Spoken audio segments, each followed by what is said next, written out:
আসসালামু আলাইকুম সবাইকে। আশা করছি যে যেখান থেকে আজকের এই ব্লগটা দেখছেন সবাই ভালো আছেন, সুস্থ আছেন। এই তো সকাল সকাল গরম গরম ভাত নিয়ে হাজির হয়ে গিয়েছি। অনেক দিন পর আসলে হঠাৎ করে সকাল সকাল গরম গরম ভাত খাওয়ার ক্রেভিং উঠেছে, সেটা তো আছে। সেই সাথে হচ্ছে ইদানিং যেহেতু চেষ্টা করি সকাল সকাল রান্নাটা সেরে ফেলতে, তরকারিটা হয়ে গেছে আর গরম ভাত যেহেতু রান্না করেই ফেলেছি আর আগে বানানো শুটকি ছিল, তো এই যে এদিকে হচ্ছে ডাল দিয়ে চাল কুমড়া রান্না করা প্রায় চলছে। আর এইদিকে গরম গরম ধোয়া ওঠা ভাত রেডি। এটা নিয়ে এখন আমি সোজা চলে যাব টেবিলে। সেখানে হচ্ছে আমার জন্য অপেক্ষা করছি আমার প্রিয় শুটকি। এই শুটকি দিয়ে গরম গরম ভাত দিয়ে মাখিয়ে খাবো। চিন্তা করলাম সেই সাথে আজকে সকাল সকাল ব্লগটা শুরু করা যাক। আশা করছি আপনারা শেষ পর্যন্ত ব্লগটা দেখবেন। অনেক সুন্দর সুন্দর মোমেন্ট সেটা আপনাদের সাথে শেয়ার করেছি। আশা করছি আপনারা শেষ পর্যন্ত আমার সাথে থাকবেন। আর যারা এখন পর্যন্ত আমার ব্লগটা দেখছেন তবে সাবস্ক্রাইব করেননি তাদেরকে বলছি আপনারা চাইলে সাবস্ক্রাইব করে ভিডিওটা দেখতে পারেন। আর যারা সাবস্ক্রাইব করে দিয়েছেন তাদেরকে অসংখ্য ধন্যবাদ।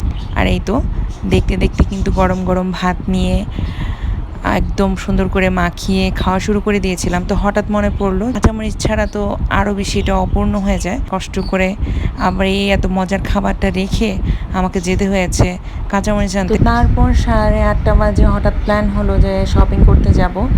তো সেখানেও এরকম চিন্তা ছিল না যে ব্লগ কিছু করব, তো সেই জন্য এখানে কোনো ক্যাপচার করিনি মোমেন্ট। বাট আসার পথে এত সুন্দর একটা এত বড় উট দেখে নিজেকে সামলাতে পারিনি। চিন্তা করলাম আমার যে ভিউয়ার্স আপুরা আছে নিজে সরাসরি না দেখতে পারলেও আমার ব্লগের মাধ্যমে আজকে যারা দেখতে পারবে তারাও তো অন্তত দেখতে তো পারবে। তো আমরা মেনলি গিয়েছিলাম ওয়ারিতে। তো ওয়ারি থেকে আসার পথে ফ্লাইওভারে ওঠার কিছু আগে হচ্ছে যে এরকম এত সুন্দর একটা উট দেখেছি। আমার লাইফের প্রথম দেখা এভাবে সরাসরি উট। তো আমি চিন্তা করলাম আমার যেরকমটা ভালো লাগছে হয়তো আপনারা দেখলে আরও বেশি খুশি হবেন। তো সেই জন্য আপনাদের সাথে শেয়ার করলাম। আপনারা সরাসরি না দেখতে পারলেও আমার ব্লগের মাধ্যমে আপনারা যারা আমার শুভাকাঙ্ক্ষী আছেন, আমার ভালোবাসার মানুষগুলো আছেন, তারা দেখে যাতে খুশি হন সেই একটা চেষ্টা করলাম আর কি। আর এই তো রাত বাজে 11:30। দেখলেনি যে রাস্তাটা কি পরিমাণ ফাঁকা ছিল, দেখতেও খুব সুন্দর লাগছিল। তো সেই জন্য সাহস করে মোবাইলটা বের করে একটু ক্যাপচার করছিলাম আর কি। তো সেই সাথে এখন এই যে বাসায়ও চলে এসেছি। কিছু রোজারিদের জামা কাপড় ছিল যেগুলো ওরা আসলে পরেও নেই, তো সেগুলো সব একসাথে করে রাখছিলাম। সেই সাথে আর লাস্টে যে শুজটা দেখলেন সেই শুজটা আমার মেয়ের অনেক পছন্দ হয়েছে। আর আমিও আমার নিজের পকেট খরচ দিয়ে মেয়েকে এই শুজটা কিনে দিতে পেরে আমি এত বেশি খুশি ছিলাম।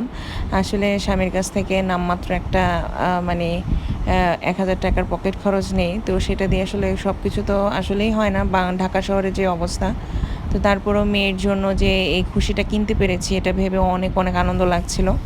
তো সেই জন্য সকালবেলা একেবারে যার যেটা পছন্দের তাড়াতাড়ি ঘুম থেকে উঠে ওর বাবার পছন্দের সিদ্ধ আটার রুটি, ছেলের পছন্দের আলু ভাজা, তারপর হচ্ছে একসাথে রান্নাটাও সেরে ফেলছিলাম।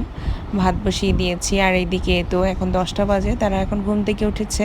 আর আজকে যেহেতু সবাই বাসায় সেই জন্য সবাই একসাথে নাস্তা করব চিন্তা করেছি। আলহামদুলিল্লাহ অনেক দিন পর আমরা একসাথে সবাই মিলে নাস্তা করেছি। সচরাচর তো না হলে ছেলে থাকে না। তো তারপরে ছেলে মেয়ের বাবা গিয়েছে হচ্ছে বাজারে, তাই ঝটপট ঘরটা ক্লিন করে নিয়েছি যেহেতু মেহমান আসবে।